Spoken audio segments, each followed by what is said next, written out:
आज तिरंगा यात्रेच्या माध्यमातून आमच्या देशाच्या सैन्य दलाच्या प्रती आमचे धन्यवाद देण्याकरता, त्यांच्या प्रती आभार मानण्याकरता आम्ही सगळे लोक या ठिकाणी एकत्रित झालो।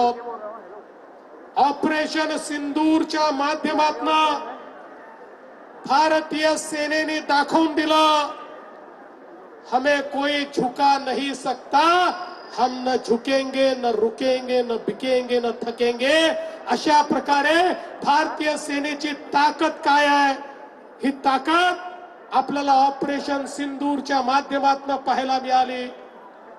पहलगाम मध्ये आमच्या 27 बांधवांना ज्या बर्बरतेनं मारण्यात आलं, धर्म विचारून मारण्यात आलं, कुटुंबासमोर मारण्यात आलं, बायको समोर नवऱ्याला मारलं, मुलांसमोर बापाला मारलं, अशा प्रकारचं बर्बरतापूर्ण हत्याकांड या भारताच्या नव्हे तर जगाच्या इतिहासात अलीकडच्या काळात आपल्याला पाहायला मिळालं नव्हतं।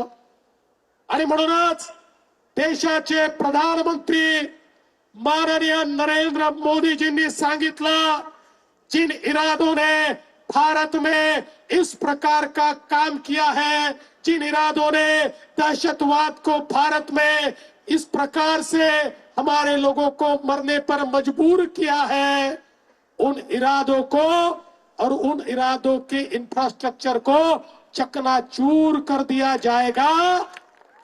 आणि आपल्या माननीय प्रधानमंत्री मोदीजींच्या नेतृत्वाखाली भारतीय सैन्याने ऑपरेशन सिंदूर हे लॉन्च केलं।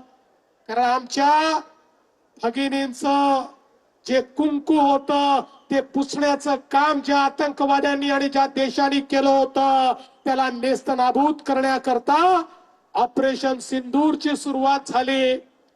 आणि ऑपरेशन सिंदूर मध्ये अतिशय अचूक पद्धतीनं, प्रिसिजन पद्धतीनं भारतीय सैन्याने आतंकवाद्याचे 9 अड्डे हे पाकिस्तानमध्ये घुसून त्या ठिकाणी उद्ध्वस्त करून टाकले। मला सर्वात जास्त आनंद कशाचा असेल तर ज्या ठिकाणी ते हरामखोर कसाबनी प्रशिक्षण घेतलं तो अड्डा देखील या ठिकाणी नेस्तनाबूत करण्याचं काम केलं।